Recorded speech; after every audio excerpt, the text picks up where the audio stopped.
Tapi bagaimana jika memang terjadi misalnya KKS itu terblokir, kita benar-benar blank deh, lupa deh itu si PIN, nggak tahu di mana deh password, kita itu lupa banget deh. Nah,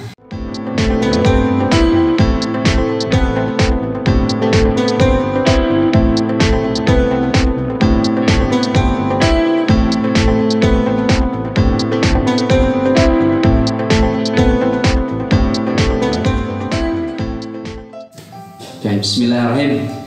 Assalamualaikum warahmatullahi wabarakatuh. Sampai ketemu lagi di podcast Kang Pirdi. Ingat, informasi dan aksi. Jadi, jangan lupa subscribe and like and share channel podcast Kang Pirdi biar lebih bermanfaat lagi. Ya, insya Allah dengan kita men-share kebaikan akan bertambah pundi-pundi kebaikan untuk kita yang nge-share juga ya, insya Allah. Oke, pada kesempatan ini saya akan memberikan informasi atau cara atau tips bagaimana ketika ATM, KKS atau kartu keluarga sejahtera yang digunakan sebagai alat bantuan ya untuk mengambil bantuan itu misalnya kita lupa PIN. Nah, ini ya tadi udah saya memberikan informasinya. Kalau misalnya lupa PIN itu harus betul-betul kita mencatat dengan baik ya. Bisa di amplop, nanti si KKS nya dimasukkan ke amplop, terus di luar amplop itu ditulis PIN-nya, terus juga misalnya nama ibu di situ ditulis. Harus disimpan di rumah, jangan dibawa kemana-mana. Jadi di bawah itu digunakan ketika memang akan waktunya mengambil bantuan uang misalnya ke ATM. Setelah mengambil bantuan uang simpan di rumah. Terus atau misalnya mau mengambil bantuan sembako BPNT beras, diambil tuh KKS di tempatnya, terus untuk digunakan mengambil bantuan BPNT. Kenapa kamu tidak di dompet terus? Bisa saja kalau di dompet itu yang kode hitamnya itu lecet, tergores, nanti tidak bisa digesek lagi, tidak bisa digunakan untuk ngambil bantuan lagi dan akan merepotkan ibu atau bapak semuanya.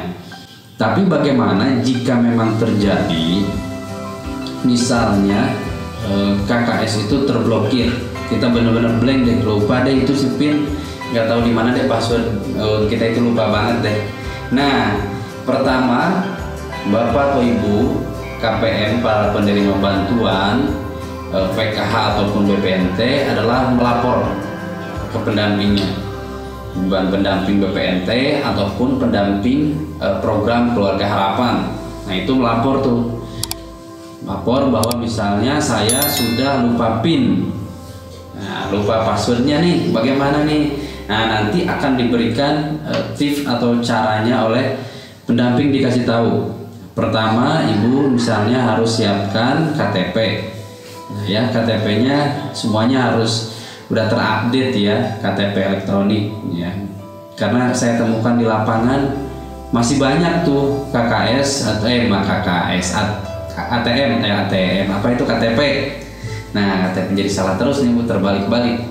KTP yang misalnya dia masih belum elektronik atau masih belum di seumur hidupkan misalnya seperti itu. Nah, itu bisa cepat diaktifkan karena saya pernah mengantar KPM PKH untuk mengambil bantuan, dia melalui pakai buku tabungan. Ternyata di KTP-nya itu belum terupdate, Bu. Dia udah maksudnya udah rekaman sih ya, dia udah rekaman, tapi ternyata dia masih 2017 misalnya, di situ sampai 2017 tertulis. Nah, dia tidak bisa ngambil uang tuh. Jadi pihak bank tidak bisa mengeluarkan bantuannya. Akhirnya dia diupdate dulu KTP-nya, diseumur hidupkan dulu, diaktifkan dulu. Setelah itu baru bisa ngambil bantuan. Jadi kita harus tertib administrasi ya, jangan hanya meminta haknya saja, minta terus bantuannya hilang, tapi kita pun harus betul-betul administrasinya dilakukan dengan baik seperti itu. Nah, pertama ibu tadi itu adalah lapor kepada pendamping. Yang kedua, nanti ibu siapkan KTP juga KK ya, kartu keluarga, dan juga satu nih ada surat pendamping. Tapi mungkin setiap wilayah itu kalau di Indonesia berbeda ya. Tapi kalau misalnya khususnya di Kota Depok, itu saya mendampingi wilayah di Kota Depok, itu harus memakai surat pendamping yang memberikan pernyataan bahwa ini betul KPM PKH, misalnya bahwa betul ini adalah keluarga penerima manfaat PKH, program keluarga harapan. Memang betul ini adalah misalnya keluarga penerima manfaat BPNT atau bantuan pangan itu Bu ya, yang beras. Betul, nanti setelah dapat surat semua itu, Ibu langsung datang ke bank yang diberikan informasi oleh pendamping, ke Bank Himbara yang memang sudah kerjasama di wilayah Ibu terkait dengan bantuan PKH atau BPNT. Nah, nanti di sana akan diarahkan dan tidak lama, sebentar saja. Dan ini pun harus sama orangnya langsung, ya. Harus sama orangnya langsung. Di situ nanti diberikan penjelasan sama pihak bank dan langsung dibuatkan. Dan itu tidak lama, sebentar. Itu, ya.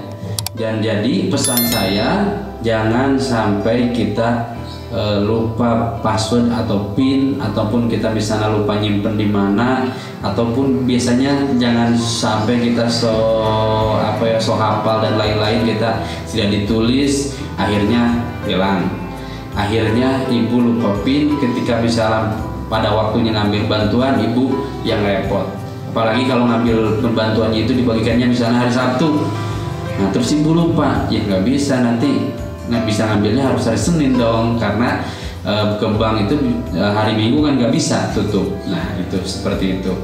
Itu tips dari saya terkait dengan bagaimana ketika ATM atau KKS bantuan kita terblokir atau terreset ya, bantuan kita itu kita lupa PIN-nya. Oke, terima kasih. Jangan lupa like, subscribe, and share channel podcast Kang Firly. Terima kasih. Wassalamualaikum warahmatullahi wabarakatuh.